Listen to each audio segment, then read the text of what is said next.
मे जून 2025मध्ये ज्या विद्यार्थ्यांना ई-तिकीट लागली होती त्या विद्यार्थ्यांची परीक्षा जानेवारी 2026पासून सुरू होणार आहे. तर आता हॉल तिकीट अवेलेबल झालेले आहेत. हॉल तिकीट पाहण्यासाठी सर्वप्रथम आपल्याला गुगलवरती YCMU असं टाईप करायचं आहे. त्यानंतर पहिलीच लिंक आहे YCMU डिजिटल युनिव्हर्सिटी, यावरती आपल्याला क्लिक करायचं आहे. त्यावरती क्लिक केल्यानंतर अशा प्रकारे YCMUचा मेन होम पेज ओपन होईल.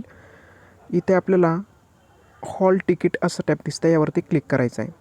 यावरती क्लिक केल्यानंतर आपल्याला इथे हॉल तिकीट पाहण्यासाठी एक्झाम इव्हेंट सिलेक्ट करायचं आहे. एक्झाम इव्हेंट इथे मे जून 2026 आहे. बरेच विद्यार्थी हेच सिलेक्ट करून इथे PIN नंबर टाईप करतात, त्यांना हॉल तिकीट भेटत नाही. तर आपल्याला इथं काय सिलेक्ट करायचं आहे, मे जून 2000, इथं डिसेंबर सिलेक्ट करायचं आहे आपल्याला. डिसेंबर 2025 जानेवारी 2026.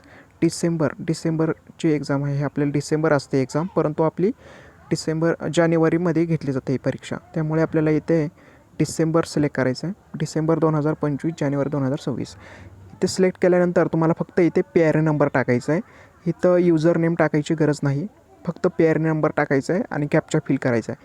कॅप्चा फिल केल्यानंतर सर्च करायचं आहे. सर्च केल्यानंतर तुम्हाला डाउनलोडिंगचा ऑप्शन येईल, त्यावरती क्लिक केलं की तुम्हाला तुमचं हॉल तिकीट पाहायला मिळेल. तर अशा पद्धतीने हॉल तिकीट पाहायचं आहे.